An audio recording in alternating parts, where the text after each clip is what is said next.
Abi bu neymiş? Güzel, enteresan. Tepeye yazabilirim bunu. Ben bunu bitiririm. Gün bitiyor. Aynı gün 6 yerde yemek yiyince olmuyor.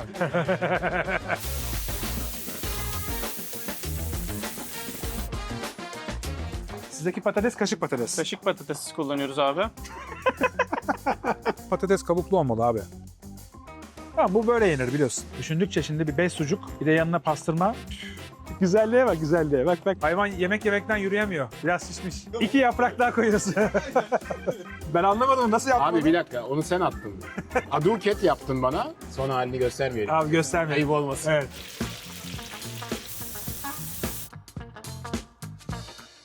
Yediğim en iyi smash burgerlerden biri diyebilirim. Hayatımda bu kadar eldiven giymedim ya. Sadece hamburger yerken giyiyorum. Nasıl olduğunu merak ediyorum çünkü tam damağıma uygun gözüküyor. Dükkanda yer kalmadı. Ben kalkayım istiyorsan. He?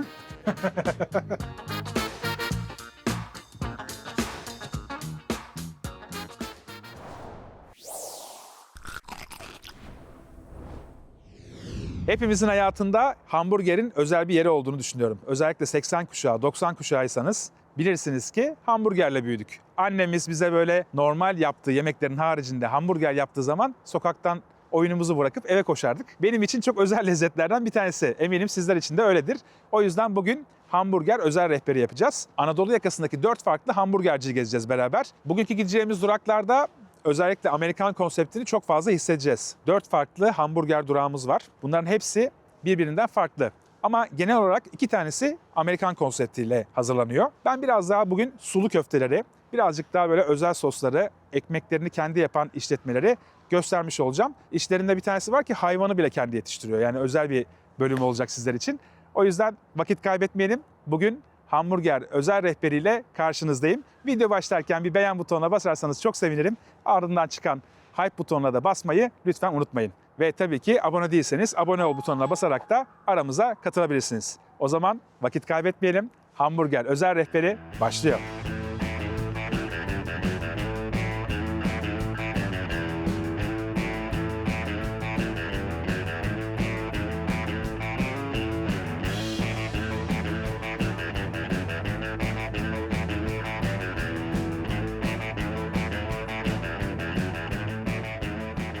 İlk durağımız olan Beavis Diner'a geldik. Burası çok sevdiğim Sidar Şef'in mekanı. Daha öncesinde hatırlarsanız çok eskilerde bir Beavis Steakhouse çekmiştik. Türkiye'de birçok kişinin steak konusunda birçok şeyi öğrendiği kişidir Sidar Şef bence. Burası farklı bir konsept. O yüzden videonun başında burayı göstermek isterim sizlere. Fiyat lezzet olarak şu an bence dünyadaki en iyi yerlerden bir tanesi. Neden diyeceksiniz? Çünkü hamburgerdeki köfteyi kendi yetiştirdikleri hayvanlardan elde ediyorlar. Arjantin'den her sene hayvan getiriyorlar. Yıllık 12.000 adet Black Angus kesiyorlar.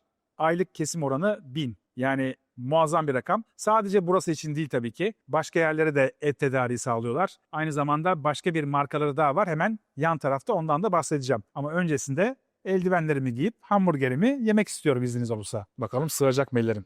Eldivenle yemem ama çok sulu olduğu için o elime bulaştırmak istemiyorum fazla. Daha konforlu olacak benim için. Evet, hazırım. Şimdi çok güzel patates unlu tereyağlı bir brioche ekmeğimiz var. Yumuşacık. Ben ekmek tarzı olarak kesinlikle bunu çok seviyorum hamburgerde. Çünkü hamburgerde ekmek değil asıl köftenin tadını almanız gerekiyor. Bunun için de ekmeğin daha ince olması gerekiyor bence. Ezdiğiniz zaman büzülmesi gerekiyor.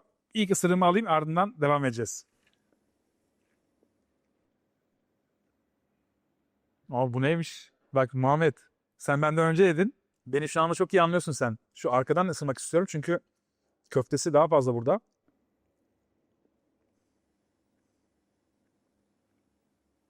Herhalde Türkiye'de yediğim en iyi burgerlerden biri. Bu kadar iyisini yiyince işte kötüsünü yemek çok zor oluyor bundan sonra. Hem hamburger hem sos hem etin üst tarafının kıtırlığı ama çok kurutulmamış, içi sulu bırakılmış. Bu kadar iyi pişmiş bir köfte damakta inanılmaz bir lezzeti arttırıyor. Yani dışarıdaki birçok smash burgerde köfteyi çok eziyorlar. Yağlılık oranı düşük olduğu için ve o ayarı düzgün sağlayamadıkları için genellikle kuru bir et yiyorsunuz. Ama burada şöyle bir şey var. Dışında çıtırlık var, içinde sululuk var ve gerçekten sosla beraber, ekmekle beraber muazzam bir tat veriyor. Bir de tabii ki Alman turşu var içinde. O da çok güzel. 2 tane sos var bu arada, ondan bahsedeyim. Trüflü mayonez ve aynı zamanda bir tane steak sos diye geçen farklı bir sosları var. Ama yani köfte ve peynir birbirine girmiş vaziyette. Damakta dağılıyor. Aynı bu Amerika'da Seven Street Burger vardı. Onun tarzında. Yani şimdi yiyenler beni çok iyi anlayacaktır. Bu tarzda smash burgerlerde bütün elementler birbirine temas etmeli, birbirine geçmeli. Hepsini ayrı ayrı alıyorum ama biraz daha böyle ezilmiş, büzülmüş bir burger tadı damakta daha iyi tat veriyor bence. Ya, o kadar güzel pişmiş ki. Bir de porsiyon çok büyük. Ekmek büyük. Bu menüde Big Boss Miami olarak geçen burger. 2 tane 100 gramlık köfte var. 200 gram. Her birinin üzerinde çok güzel cheddar var. 2 tane sosumuz var ve Alman turşusuyla beraber muazzam bir tat olmuş. Ama yanında anlatmaya değer bir patatesimiz de var. Kabuklu patates. Bu el kesimi ama donuk olarak geliyor buraya. Ama farklı bir taktikleri var. Şimdi birçok kişi biliyordur Amerikan konseptlerde özellikle yurt dışında gittiğiniz zaman Five Guys bunu çok yapar. Fıstık yağında pişirirler. Bu ne sağlıyor? Hem çıtırlık sağlıyor, daha altın rengi, daha böyle lezzet katıyor, aroma katıyor. İşin bir de püf noktası var. Bunu Sidar Şef'ten öğrendim. Gerçekten teşekkür ediyorum kendisine çünkü herkes söylemez. Osmaniye'den getirdikleri fıstık yağının içine don yağı koyuyorlar. Bu da hayvanın iç yağı. Dolayısıyla aroma katıyor. Çok daha fazla böyle gördüğünüz gibi canlı duruyor patates. Yani neredeyse 10 dakikadır bekletiyorum. Çıtır çıtır duruyor. Bir de kabuklu. Patates kabuklu olmalı abi. Bu sos 3 tane geliyor menünün yanında ve bundan ücret almıyorlar. Özellikle söyleyeceğim. Fiyat lezzet olarak az önce dünyada rakip olabilecek çok fazla yer yok demiştim hatırlıyorsanız. Fiyatı söylediğimde şaşıracaksınız. Yani bir tane de içeceğim var burada. Ben kola değil gazoz tercih ettim ama isterseniz geldiğinizde kola da tercih edebilirsiniz. Ketçabı kendileri yapıyorlar. Bu çocukluğumuzdaki tatlı ketçap tadı var ya aynı o tattan var. Güzel. Soslardan ücret almıyorlar. Kendileri yaptıkları için birazcık daha bazı şeyleri absorbe edebiliyorlar. Şimdi gelelim hamburgerin detaylarına. Hamburgerin köftesi Black Angus etinden hazırlanıyor. %25 yağlılık oranıyla. Hayvanın kendi yağı var etin içinde. Onu kullanıyorlar. Kaburga etini. Aynı zamanda brisket etiyle karıştırıyorlar. Yani 2 parça et var. Kaburga eti, brisket eti onları karıştırıp %25 yağlılık oranıyla pişiriyorlar. Bence olağanüstü bir tat olmuş. Damakta çok yağlılık var. Etin tadını daha fazla alıyorsun. Aroması çok fazla geliyor. Dışarıdaki birçok burgercide olmayan bir tat geliyor. Öyle söyleyeyim. Bu da biraz da böyle dry edge bir et olmasından kaynaklı. Çok daha lezzetli ön plana çıkartmış. Ben hamburgerimden birkaç ısırık daha almak istiyorum. Ekmeği ızgaraya koymadan önce bir tereyağıyla beraber yağlıyorlar. Ardından basıyorlar. İç kısımdaki o dengeyi çok iyi yapmış. Yani o çıtırlığı sağlayan şeylerden bir tanesi de bu. Ama bakın yani sıktıkça görüyorsunuz ekmek olduğu gibi formunu koruyor. Geri açılmıyor. Ben bu tarz ekmekleri daha çok seviyorum hamburgerde. Şimdi bugün gideceğimiz yerlerde farklı hamburger ekmekleri göreceksiniz. Ama böyle hem içindeki malzemenin tadını daha fazla alıyorsun. Hem de bence hamburgeri hamburger yapan şeylerden bir tanesi köfte. O köftenin tadını daha ön planda tutman lazım. Bu şekilde de hem sululuğu ve köftenin tadını da daha fazla verebiliyorsun. Ama başka böyle daha kalın bir ekmek olsaydı bu şekilde olmazdı bence. Ben fiyatı da söyleyeyim birazcık ben şaşırdım siz de şaşırın. Hayvanları kendileri kestikleri için bence fiyatlar bu seviyede. Tüm menü yani patates, içecek ve hamburger 500 lira. Buranın konsepti tamamen Amerikan konsept ama dediğim gibi herkesin yemesi için çok güzel fiyatlar var. Yani menüdeki en pahalılardan bir tanesi bu arada onu söyleyeyim. Hatta ben şöyle yapayım. Eldivenimi çıkarayım. Menüden size bir iki tane bir şey daha söyleyeyim fiyatlarında. Çünkü o kadar uygun fiyat geldi ki bana. Yani buraya tekrar gelmeye değer olacak. Altılı wings var. Sade buffalo wings 280 lira. Chicken fingers altılısı 250 lira. İkilisi 100 lira. Yani menüden aslında çocuk menüsü var. 220 lira. 2 tane mini smash burgeri var. Soslar bu arada 3 tane geliyor. Ardından söylemek isterseniz her bir 20 lira. Menüde bu arada smash burger 4 tane var. 4 tane normal burger var. Izgara. 3 tane de tavuk burger menü var. Yani mesela tavuk burger menü 120 gram tavuk, dynamite sos, marul, patates salatası içecek 380 lira. Hepsi dahil 380 lira. Vallahi bravo. Gerçekten hem kaliteli yapıyorlar yani bu şey demek değil yani uygun fiyata veriyoruz ama kötü bir ürün veriyoruz değil. Bu en kalitelisi yani dışarıda çok fazla yerde bulamayacağınız kadar kaliteli. Konsept olarak da çok güzel, çok şık. Buraya geldiğin zaman ice hockey oynayabiliyorsun. Burada Street Fighter şeyi var. Birazdan gitmeden önce oynarız mutlaka bir aduket çekeriz orada da. Ve aynı zamanda çıkmadan sizi bir de Sidar Şef'le tanıştırmak istiyorum. Çünkü buranın konseptini biraz ondan dinlemek de istiyorum. Bir de az önce bahsetmiş olduğum yan tarafta etin en iyisi diye bir yer var. Ben aslında pandemi zamanı tanışmıştım etin en iyisiyle. Kestikleri hayvanlardan elde ettikleri etleri farklı parçalarda satıyorlar. Direkt ham haliyle satıyorlar. Yani parçalayıp satıyorlar. Dolayısıyla orada sadece et de yok bu arada. Organik ürünler var. Şaraplı bir reçel var mesela. Orada çok enteresan. Farklı ürünlerde örnekleri bulabiliyorsunuz. Yani buraya geldiğiniz zaman isterseniz oradan ürünlerinizi alabilirsiniz. İsterseniz de evinizde veya hangi şehirde yaşıyorsanız etinenisi.com'dan alabilirsiniz. Buradaki köfteleri, etleri, ne geliyorsa aklınıza hepsini online olarak satıyorlar. Onu da önden duyurmuş olayım. Şimdi biz sıradaki durağımıza devam edeceğiz ama öncesinde Sidar Şef'le bir Street Fighter'da bir el atarız beraber. Oyun oynarız. Hem de orada bir iki bir şey sorarım ona ben. Hadi gidelim. Mükemmel bir yemek yedim. Öncelikle Afiyet olsun. teşekkür ederim Sidar Şef'im. Afiyet. Sidar Şef'i özellikle söylemem gerekiyor. Hem Instagram'dan hem YouTube'dan takip edin. Et konusunda bu kadar bilgilendirici bir insan olamaz yani hakikaten. Doğru pişirme nasıl olur, etin neresi seçmeli, nasıl bir hayvandan et elde etmeli. Onların hepsini gerçekten hayvan besiciliğine kadar biliyor. O yüzden hani bu işin anatomisini bildiği için çok daha lezzetli bir şey yedirebiliyor. Öyle bir avantajı var. Ya şöyle değerlendiriyorum Onur ben aslında. Tabii ki de biz mutfakta son nokta tabağı çok iyi bilmeliyiz, çok iyi pişirmeliyiz ama özellikle ülkemizde çok kaliteli bir ürünü et özellikle bulmak çok zor olduğu için bir de hayvancılık yapan bir aileden gelen birisi olarak özellikle ta 4 ayakkabıdan son noktaya kadar bütün beslemesi, kesmesi, işlemesi ve pişirmesine çok hakim olmam gerekiyordu. O yüzden bu konuda kendime mütevazi olamayacağım. Süpersin abi. Vallahi Bunu seviyorum yani. olmana gerek yok mütevazi çünkü bir de bir yandan şöyle bir huyum var. Ben seni çok iyi biliyorum. İnsanlar kaliteli bir et yesin ve bunu uygun fiyata yesin diye bir uğraşıyorsun. Hakikaten çok uğraşıyorsun. Sadece burada değil, yan tarafta etin en iyisini de yapıyorsun hani. Ya Hani evet. Fiyatlar da uygun. Yani şu benim için çok önemli. Tabii ki de güzel bir şey sunuyorum diye böyle fahiş fiyatlar değil. Ben her zaman kendi üretim kost maliyetlerime bakarım. Hayvanımı çok iyi işlerim. Hayvanımın her noktasını kullanabilirsem bunu da fayda yarar olarak insanlara yansıtmayı seviyorum. Birinci hedefim çok kaliteliyi uygun fiyata vermek. Bunu hem restoranlarımda uygulamaya çalışıyorum. Hem de çiğ satış yaptığım hem online platformu hem de Ataşehir'de yeni açtığım Etin En İyisi'nin Gelal Market, organik marketinde yapmak istiyorum. Özellikle de ülkem için bir şey yapabilmenin en iyi yolu bu. Kesinlikle. Senin ama daha öncesinde bir Steakhouse var. Tabii. 15 Orada yıldır. İçkiyle beraber eşleşmeli çok güzel etler yiyebilirsiniz. Ben mesela açık ve net söyleyeyim. İlk yediğim Kobe etini orada yemiş oldum. Yani kendisinin ellerinden pişti ve böyle hani 10'ar saniye mi değdi? Evet, Tavaya? çok az. Cız Evet, cız verdik o yağı. Bir de süt dana, dana, evet. veal. O Acayipti. pişirdiğim, o da çok acayipti. Evet. Ya işte her zaman üstüne koyarak, kaliteden ödün vermeden üstüne koyarak yapmaya çalışıyorum. Senin gibi gerçekten bu konuda yaptığın işte et üzerine bu kadar bilgili olan bir arkadaşlarla bunları duymak yemin ediyorum beni çok Vallahi süper, mutlu ediyor. çok Yani sevindim. bir onay. Ama bir şey söyleyeceğim. Bir sözünü alacağım. Bir gün çiftliğe gideceğiz. Ayağımıza giyeceğiz şeyleri. Valla o kadar açık besi ve temiz ki Evet. insanlar geldiğinde hayvanlar nerede olacak diye bekliyor. Hiç koku olmaz. Aynı ben Güney Amerika'daki Arjantin'deki gibi rahat girebileceğin, hayvanların özgür olduğu bir çiftlik. Çok rahat güzel çekim yapabileceğin müthiş sahneler çıkar yani. Süper. Bu arada çok anlatmadım ama aslında hamburgercide Miami'de başladın sen. Evet ben 2008 yılında Miami'de yaşarken orada hamburgercilerim vardı. Sonra 2010'da tabii Arjantin'de çiftliklerde çalışıp Angus'u öğrenmem gerekiyordu. 2010 yılında Türkiye'ye komple dönüş yaptım. 2010 yılından beri hem burada steakhouse'larım hem burger ama diner yeni. Evet. Birçok bildiğiniz iyi burgerci şu an piyasadakilerin çoğu eti de direkt Sidar abiden alıyorlar. Evet yani ben yaklaşık olarak yılda 12 bin tane Angus besliyorum. Tabii ki kendi restoranlarım için değil sadece. Büyük holdingler, işte Türkiye'de çok üst düzey yurt dışından gelen Nobu gibi, Peninsula Otel gibi üst düzey restoranların ve otellerin aynı zamanda zincirlerin birçok burger zincirinin hepsinin etini üretiyorum. Yani aslında restorancılık işimin %50'si, hayvancılık ve et üretimi benim en mutlu olduğum yer, çiftliğimde yaptığım iş, diğer geri kalan kısım. Şimdi bu konsept çok güzel olmuş. Teşekkür Tam ederim. Amerikan konsepti. Burada oyun oynayabiliyor insanlar. Herhangi bir ücret vermiyor hatta. Yok. Jeton atacak bir yer yok.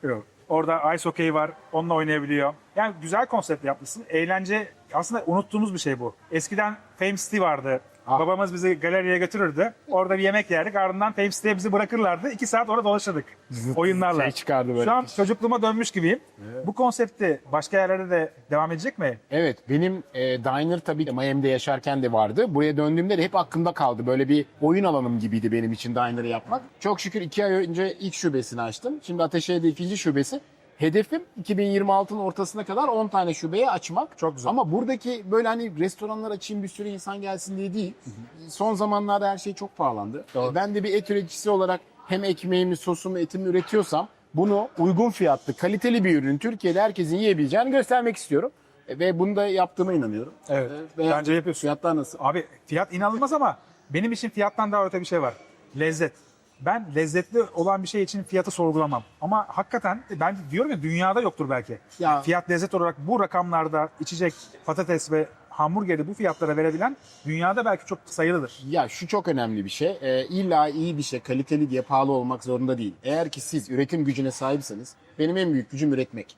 Ekmeğimi üretirim, sosumu üretirim, etimi üretirim, hamburgerimi yaparım. O yüzden bunu yapabiliyorsam, ben bunu yapıyorum diye bütün faydayı kendime sağlamayıp insanlara da yansıtmak istiyorum. Çünkü artık insanlar önümüzdeki belki de 2-3 yıl boyunca restorancılık sektörü şöyle olmalı.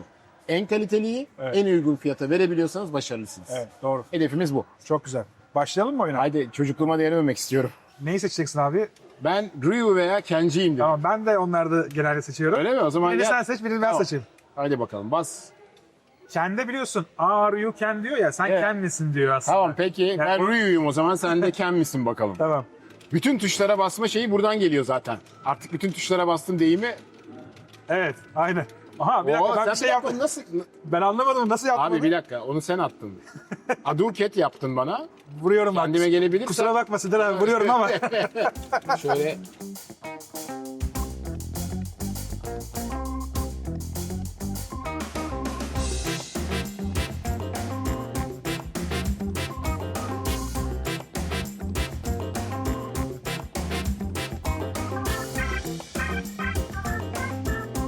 Günün ikinci hamburgeri için Ataşehir'deki Nob'a geldik. Nob, not ordinary burger. Yani sıradan bir burger değil demek. Nedenleri var tabii ki. Sıradan bir burger olmamasının en büyük sebebi Amerika'da yapılan Sloppy Joe'yu Türkiye'ye çok iyi adapte etmiş olmaları. Tamamen menüde 9 tane Sloppy Joe var. Sloppy Joe'yu da açıklamak gerekirse aslında bir ekmek ve kıyma bazlı, temel bazı bu. Ardından diğer ürünler ekleniyor. Birazcık bizim damak zevkimize uygun şekilde menüde çok fazla ürün var. Onlardan da bahsedeceğim ama önümüzde klasik Sloppy Joe var. Öncelikle onu denemek istedim. Daha sonraki geldiğim zamanlarda da diğer menüdeki gözüme kestirdiğim çok güzel burgerleri var. Bir de burada patatesleri var. Fıstık yağında kızarıyor. Onu özellikle belirtmem gerekiyor. Üzerinde de gochujang ve mayonez bazlı beraber karıştırdıkları, kendi yaptıkları bir sosları var. En sonunda da üzerine soğanları geliyor. Hamburgerden başlayacağım ama bu dağılabilecek bir hamburger olduğu için eldivenle yemek en güvenlisi.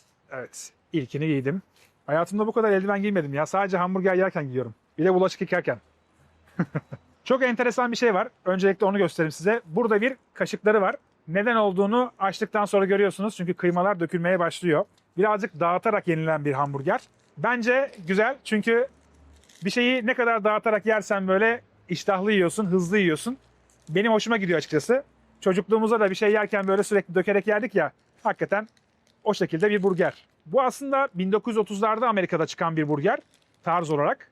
Çok fazla yerde de yok. Genellikle böyle smash çılgınlığı var biliyorsunuz ki. Sloppy Joe'yu çok fazla insan yapmıyor. Türkiye'de de böyle uygulayan nadir yerlerden bir tanesi Nob Burger.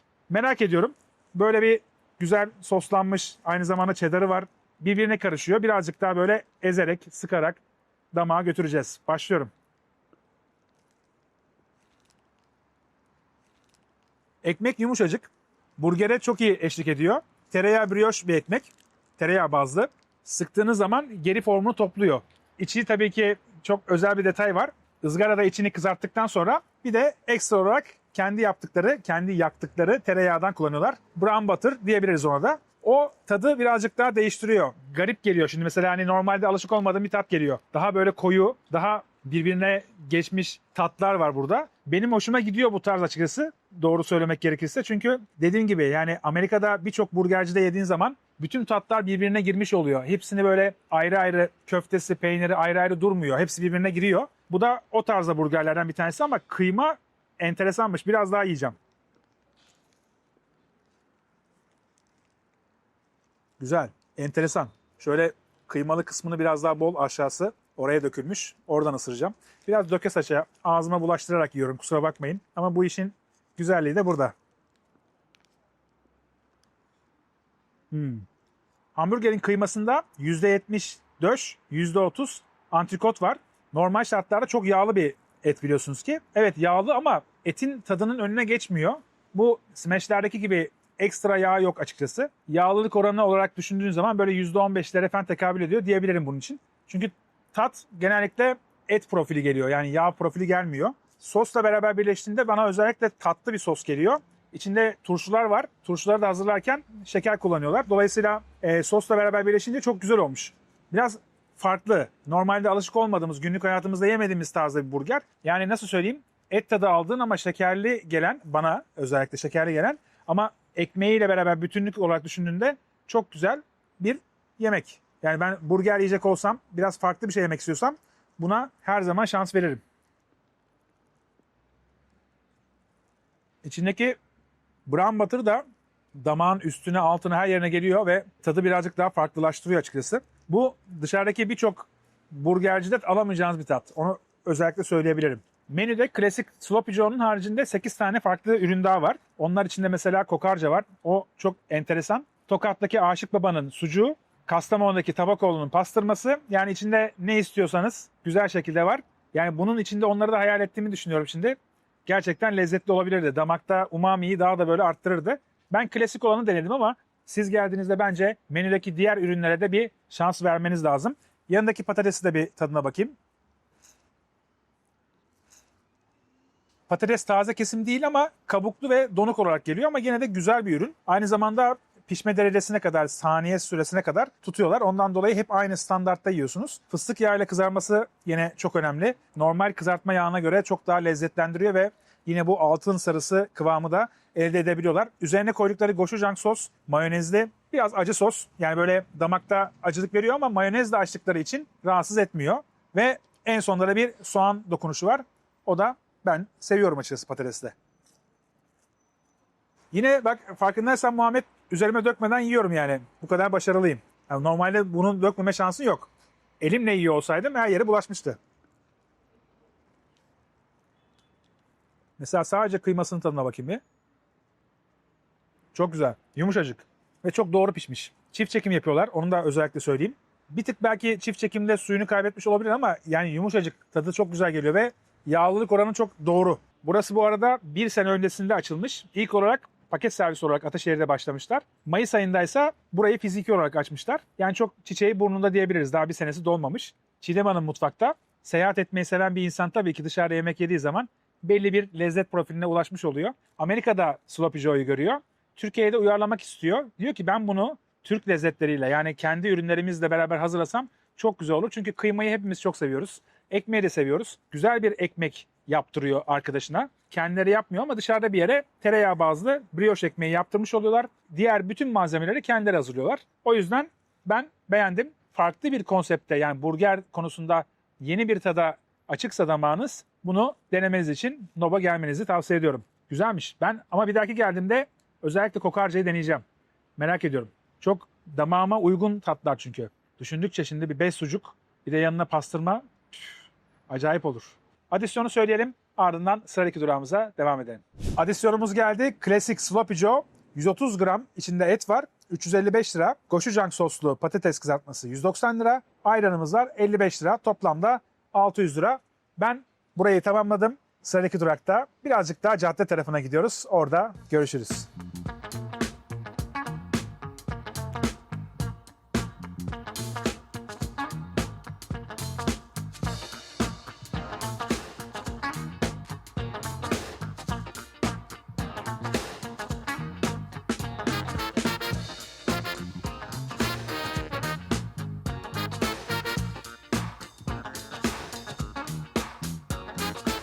Üçüncü durağımız için Caddebostan'da Best Bros'a geldik. Menüde 17 çeşit hamburger var. Dönemsel olarak değişebiliyorlar. Benim seçtiğim, yani bu bölümde sizlere göstermek istediğim Double Smash Burger. Buranın en iyi burgerlerinden ve en çok tercih edilenlerden bir tanesi. Yanında normalde patates söyleyecektim ama daha önceki mekanlarda patates gösterdim. Bu sefer farklı bir şey göstermek istedim.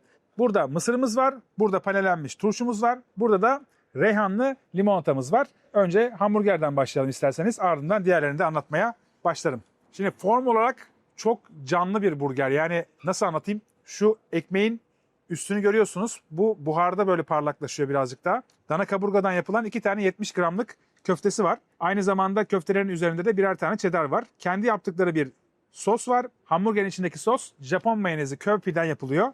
Yani çok fazla yapan görmedim çünkü maliyetli bir iş aslında. Bakalım tadına nasıl etki etmiş, hep beraber görelim.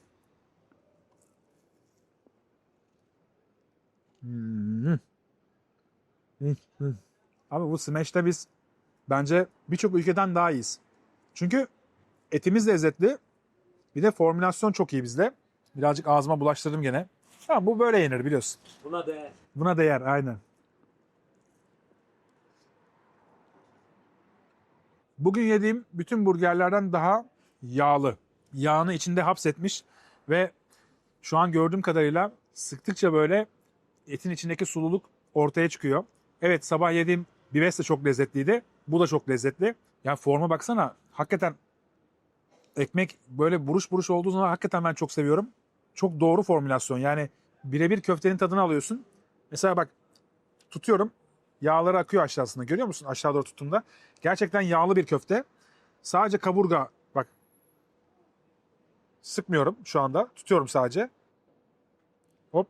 Gördüğün gibi damlıyor. Sosu çok güzel. Özellikle köpi mayonez kullanmaları güzel bence. Tadı direkt yukarı doğru taşıyan bir hali var. Peyniri güzel. Birazcık daha belki dağılabilirdi. Hani onu söyleyebilirim ama turşuları ve dizilimi gerçekten doğru yapılmış. Çok lezzetli. Yani damakta tadını çok iyi veren ve gerçekten yağlı olan bir hamburger ki ben yağlı hamburgeri seviyorum. Özellikle etin yağıysa ekstra seviyorum. Bu konuda bayağı cömert anlatacağım. Yediğim en iyi smash burgerlerden biri diyebilirim. Özellikle cadde bölgesine geliyorsanız buradaki iyi burgercilerden biri. Yani tepeye yazabilirim bunu. Beklentimin çok üzerinde bir burger oldu. Açık ve net söyleyeyim. Geldiğiniz zaman, yediğiniz zaman bana hak vereceğinizi düşünüyorum. Damak yanıltmaz çünkü. Görüntü yanıltmaz, damak da yanıltmıyor bence. Bu haliyle çok ideal bir hamburger ve aslında baktığınız zaman bak şu an yarısına yakını yedim.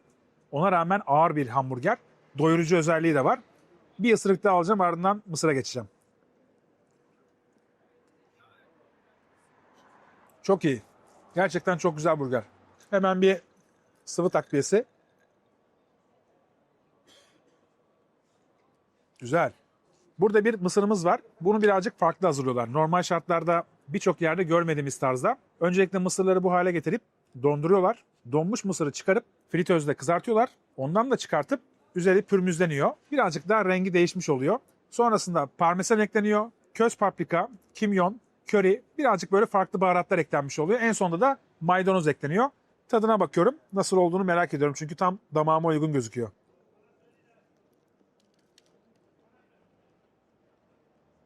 Güzel.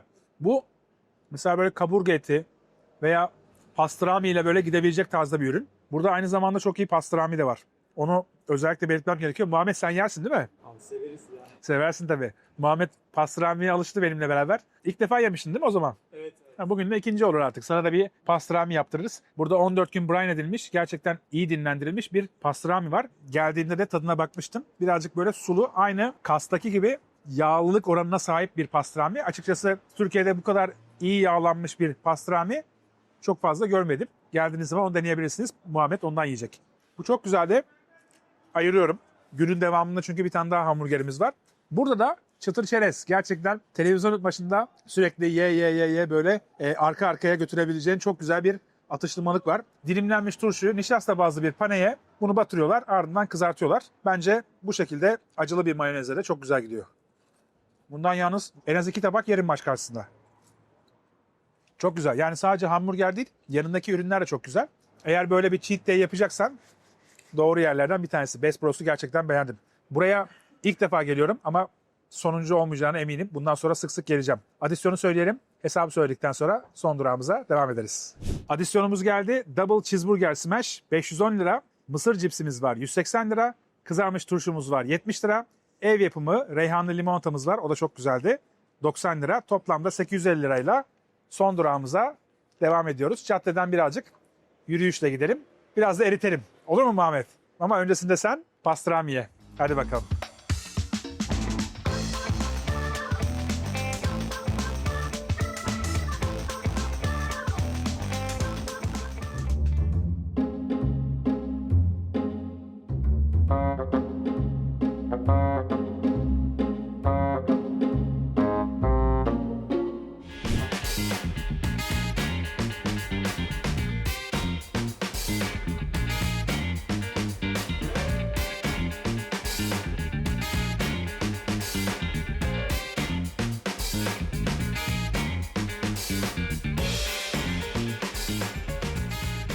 Şimdi son durağımız için Pov Burger'e geldik. Caddebostan'dayız yine. Yanımda tanıdığınız bir sima var. Oğulcan. Onunla Şehrini Gezdir Bursa çekmiştik. Bizim Şehrini Gezdir konseptinin ilk bölümüydü. Çok da güzel bir bölüm çekmiştik. Çok iyiydi abi. O zaman sözümü vermiştim hatırlıyorsan. Sözünü verdin abi. İstanbul'da burger bölümü çekince geleceğim ve ne düşünüyorsam gerçek yorumlarımı yapacağım demiştim. Yorumlarını bekliyorum ama iyi olacağını da düşünüyorum. Çünkü ürünlerimiz iyi. Tamam. Şuna da bir parantez açmak istiyorum. Bugün çok mutluyuz. Çünkü dükkanımızın 1. yılı ve sen burada bizimlesin. Süper. Çok sevindim. Bugün o zaman sana hediye gibi oldum ben burada. Evet abi. Ha? Hoş geldin. Hoş bulduk. Şimdi Oğulcan burada ama abisi de Ozan burada. Burası bir yıl önce başladı Evet. Caddebostan ama Evet. asıl siz Bursa markasısınız. 2021'de yılında Bursa'da, Özce'de açıldık. Evet. 2023'te bizim dükkanımız yandı. Evet. 24'te tekrar FSM bulvarını açtık. Anlatmıştın o hikayeleri. Onları biliyoruz o yüzden baştan dönüyormuş gibi. Ben bir dejavu yaşadım şu anda. Ama şimdi her şey yoluna girdi herhalde. yolunda. Eski yanan dükkan da tekrar açılıyor. Evet, 2-3 ay o da açılacak. Güzel. Yani Bursa'da 2 tane 3 tane dükkan olmuş olacak. Doğru 2 mu? tane et üzerine dükkan olacak. Bir tane de Tavuk sana üzerine. söylemiştim tavuk üzerine. O da inşallah önümüzdeki hafta faal hale gelecek. Çok güzel. Şimdi 2 tane menümüz var. Biri sabit menümüz. Sabit menümüz abi. Biri de 3 ayda bir değişen Evet. menü. Genellikle neler yapıyorsunuz? Mevsimsel ürünler mi koyuyorsunuz? Evet, mevsimsel ürünler onlar. Yani o yüzden 3 ayda bir değişiklik gösteriyor ürünlerimiz. Çok güzel.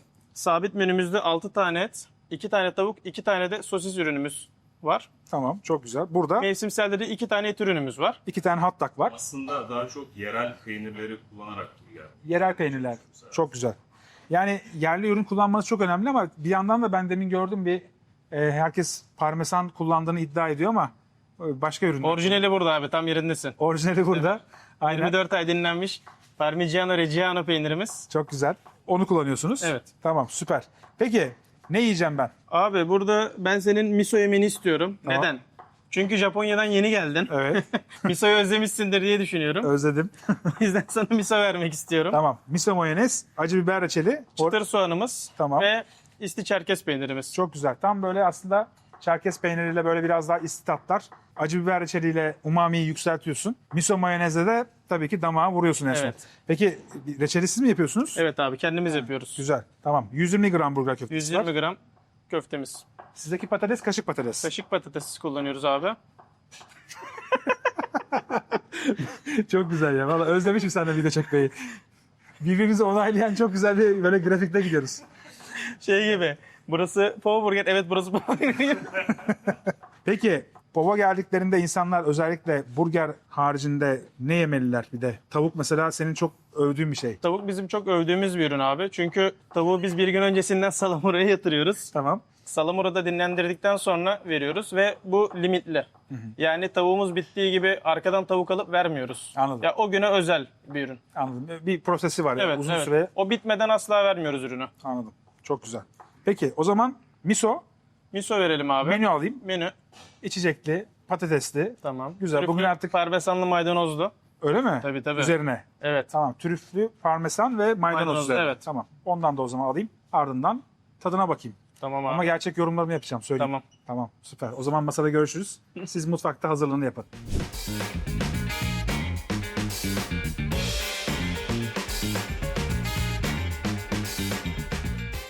Miso burgerimiz geldi. Patatese birazdan giriş yapacağım. O yüzden öncelikle burgerle başlamak istedim. Şimdi form olarak ekmeği kalın gözüküyor ama aslında kalın değil. Ezilebiliyor. Bu tarzda bir ekmekle çok güzel gidiyor. Sadece altı birazcık kalın geldi bana gözüme. Ama formu güzel. Tadına bakıyorum.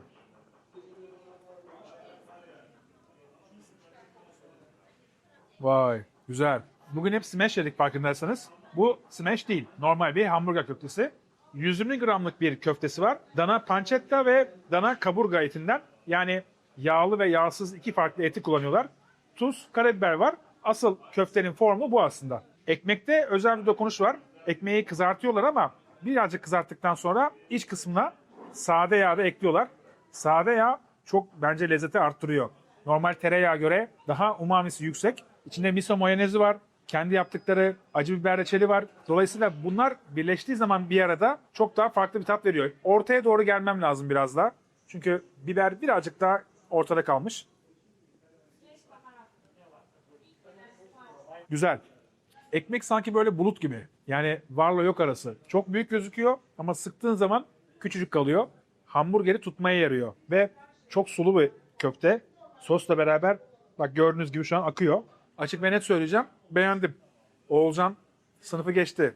Ne düşünüyorsam söyleyeceğim dedim. Bak haberin olsun dedim. Tamam abi dedi. Ama gerçekten başarılı bir burger yapıyor. Beğendim. Bizim şehrini gezdir Bursa videomuzda Oğulcan'la ilgili ve Oğulcan'ın restoranları Pov Burger'le ilgili çok fazla iyi yorum geldi. Takipçilerin de oraya gidiyor olması beni sevindirdi. Birazcık cesaretlendim yani. Dedim ki kötü bir şey yapmıyordur mutlaka. Çünkü alta 1, 5, 10 değil bayağı kişi yazdı. Önemli özelliklerden bir tanesi de bugünkü bütün hamburger restoranlarında etin nasıl pişmesi gerektiğini sormadılar ama burada soruyorlar. O önemli bence. Orta üst birazcık daha böyle pişimi o şekilde olsun diyorlar. Sulu bırakıyorlar. Bence gayet o da güzel gözüküyor. Doğru pişirmişler ve pancetta eti biraz daha kurudur ama kaburga etiyle birleştiği zaman ortaya çok güzel bir iş çıkıyor. Bu arada hamburgerin köftesi yağlı. Yani zaten %25 yağlının üzerinde %28'lere yakın bir yağlılıkta.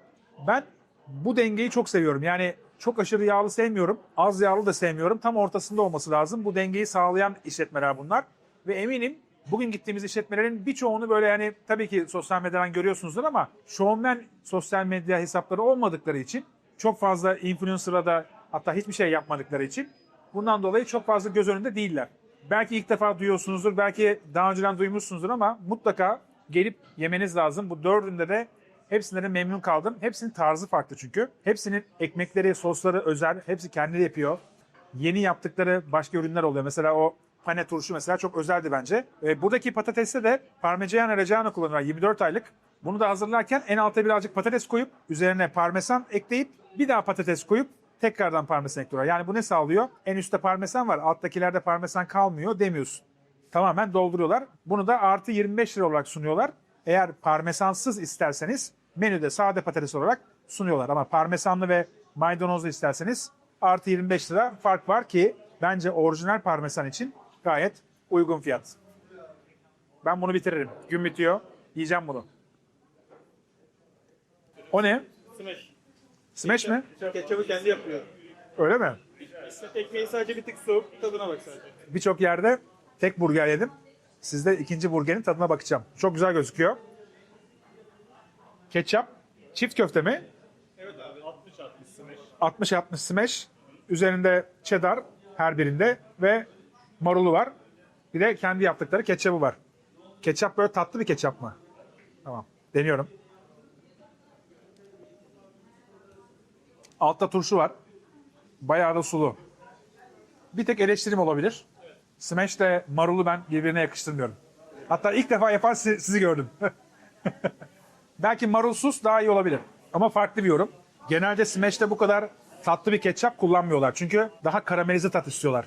Tadı tatlılaştırmak yerine daha tuzlu ve yağlı hale getirmek istiyorlar. Smash'in temel mantalitesi bu. Ama güzel mi? Evet, lezzetli bir şey yiyorsun. Sadece Smash Burger'de farklı bir imza atmış oluyorsunuz. Revizeye gerek yok bence. Çok güzel. Bunu sevecek çok kişi var. Ben sadece Smash Burger'de biraz daha et tadı ve etin yağını hissetmek istiyorum. Burada çok ketçap öne çıkıyor. Daha tatlı çıkıyor çünkü. Orijinal doğru yorumum bu. Parmigiano Reggiano. Tabii ki çok güzel. Tadını çok güzel veriyor. Genellikle menüde parmesanlı patates var diyorlar ya, o genellikle grana padano oluyor. Yani parmesana benzer bir peynir oluyor ama parmesan olmuyor.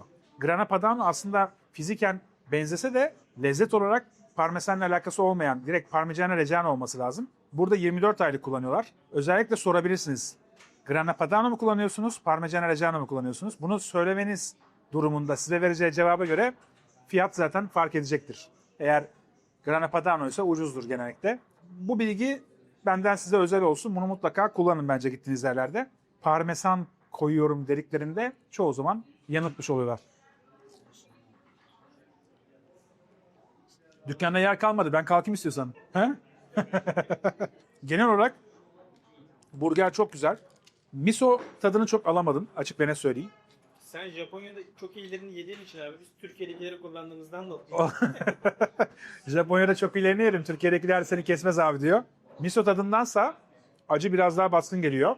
Çünkü acı biber reçeli daha ön planda hissediyorsun ve lezzetli bu arada. Yani çok lezzetli. Köfte çok güzel pişmiş.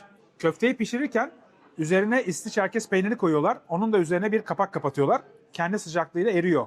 Köftenin üzerinde böyle erimiş oluyor. O ayrıca bir tat veriyor bence. İsteğe dolgun bir tat vermiş oluyor. Ben beğendim açıkçası. Üzerinde miso sos çok fazla anlaşılmıyor açık ve net. Ama acı biber reçeli çok ön planda. Ben bu formu beğendim. Yani acı biber reçeliyle ve isti çerkez peyniriyle çok güzel uyuşuyor. Köfte de tuz oranı çok iyi. Fazla tuzlu değil. Çok güzel pişmiş ve ekmeğe bayıldım. Bu ekmekle her şey yapılır. O kadar güzel formda tutuyor ki köfteyi. Hoşuma gitti ve gramaj olarak da doyurucu gözüküyor. Bayağı ağır, tok bir hamburger. Ben sınıfı geçti diyorum. Vallahi helal olsun. Çok güzel. Bu kadar iyi şubeleşme olduğu takdirde kötü olma şansı da yok gibi gözüküyor. Bir Bursa markasıyla günü noktalıyoruz. Bugün kaç burger yedik? 4 burgerle toplasam 600-700 gram et yemiş oldum. Bunun üzerine güzel bir spor yapılır, evet. Ben bunu ağzıma atıyorum. Adisyonu istiyorum, ardından görüşürüz. Adisyonumuz geldi. Miso menüde miso burger, patates ve aynı zamanda ayran var. Ekstra olarak parmesan peynirinin olduğunu söylemiştim. Menü normalde 685 lira. Parmesan peyniri ekstra olarak 25 lira. Toplamda 710 lirayla günü noktalıyoruz. Umarım benim kadar sizler de bu videoyu çok beğenmişsinizdir. Hamburger çünkü bence çok güzel bir lezzet ve her zaman canımın çektiği bir lezzet. Sizin de canınızı çektiğini düşünüyorum. O yüzden hemen ya sipariş verin ya bir yerlere gidin bence. Güzel oluyor. Efendim, güzel bir videonun daha sonuna geldik. Geçen hafta Japonya'daydık biliyorsunuz ki. Bu hafta İstanbul'dayız. Haftaya da Japonya'da olacağız. O yüzden bizi izlemeye devam edin. Videoları beğenmeyi ve abone olmayı unutmuyorsunuz. Önümüzdeki hafta Perşembe neyi unuttum? Hype'lamayı unuttuk. Doğru söylüyorsun. Hype'lamayı da unutmayın. Önümüzdeki hafta Perşembe saat 19'da görüşmek üzere. Hoşçakalın.